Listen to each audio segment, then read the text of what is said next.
J'espère que vous allez tous bien.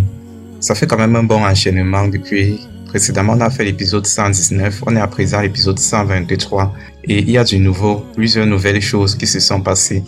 Donc, je vais un peu passer rapidement sur cette partie entre Yash, Artie et les enfants qui s'amusent plutôt bien. Même s'ils sont éloignés, isolés des autres membres de la famille, ils sont tout de même heureux. Une petite famille au calme, tranquille et juste heureux ensemble. Ils sont heureux, ils s'amusent, ils font des jeux, c'est magnifique.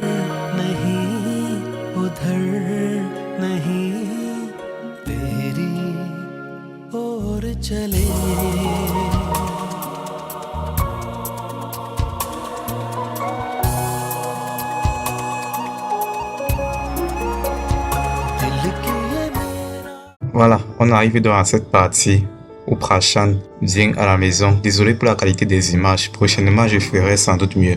Ne manquez pas à regarder les épisodes en entier, en description, les épisodes complets en français. Ça vient de la chaîne YouTube Série Bollywood.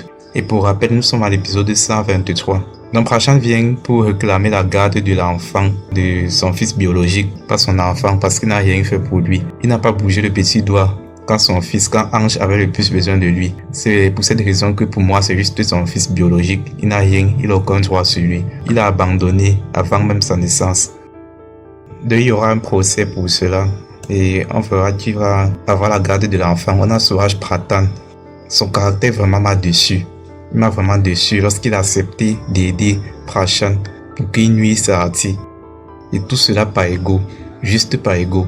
Il veut que Yash revienne, mais il ne veut pas lui demander de revenir. Il ne veut pas revenir sur sa décision. Il a promis à tante Gayatri de ramener Yash.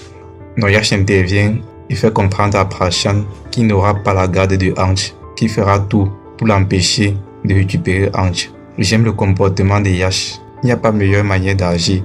Je trouve cela exceptionnel.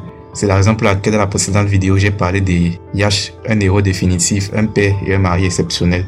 C'est dans ce cas-là, pour tout ce qu'il fait pour sa famille, pour sa petite famille, Artie et les enfants.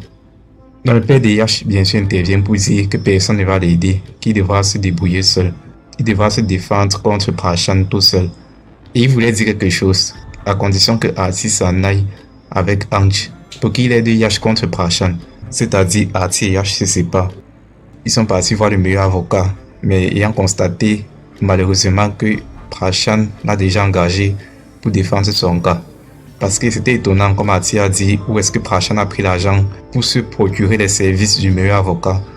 La vérité va être découverte par Yash, qui va en fait découvrir que c'est son père qui aide Prashant à prendre la garde de Ange. Et tout cela pour quelle raison? Parce que Yash ne veut pas retourner de la maison, parce que Yash ne veut pas se séparer de Artie. La seule condition pour qu'il aide Yash contre Prashant, c'est que Artie et Ange s'en vont de la maison. Ne pense pas au bien-être de Ange, ni même au bien-être d'Artie. C'est la punition de Artie, c'est pas la punition de Ange. Parce que si Ange s'éloigne de Yash, forcément que Prashant va toujours lui tourner autour. Donc ça ne sera pas un bien pour Ange. Même si ça sera une punition pour Artie, d'être éloigné non seulement de Yash, mais aussi de ses filles, aussi de Palak et Payal. Et ça sera aussi une punition pour Yash d'être éloigné de Ange. Donc finalement, tout le monde sera malheureux, surtout Artie et Yash. Même si les autres membres de la famille seront plus heureux du retour de Yash, surtout tante Gayatri, actuellement très malheureuse de l'absence de Yash, du moins de l'absence d'interaction avec Yash et sa famille, et sa petite famille. C'est la veille et Yash et Artie se soutiennent, se réconfortent, se donnent du courage pour la grande journée qui les attend demain. Le procès qui aura lieu contre Prashant. Tout est quand même bien annoncé. Ils sont ensemble, ils se soutiennent. Comme Yash l'a dit, ils défendent une cause noble. Forcément que tout va se passer pour le mieux pour eux. On verra cela dans les prochains épisodes. Et j'ai beaucoup aimé aussi cette partie où tante Shobha, mon personnage préféré que je dis et je le redis, mon personnage préféré est tante Shobha, qui remet à sa place Prashant. Elle remet à sa place Prashant pour toutes les mauvaises choses qu'il a faites, avec même une gifle, pour cette chose ignoble qu'il est en train de chercher à faire d'éloigner Artie de Ange de son fils. C'est là en espérant que Artie revienne peut-être avec lui. Mais comme tante Shobha l'a dit, ça n'arrivera jamais. Et même s'il récupère Ange, même s'il obtient la garde de Ange, ça n'arrivera pas. Il reste à savoir s'il aime vraiment même son fils Ange. Vu son cœur, je me demande s'il peut vraiment aimer son fils Ange. La suite on verra le procès demain. Ne manquez pas, faites part de vos commentaires concernant ces épisodes. Et on se retrouve donc à très bientôt pour la suite. Ne manquez pas, prenez soin de vous et de vos proches. Faites la paix avec vous-même et avec vos proches. Et on se dit à très bientôt.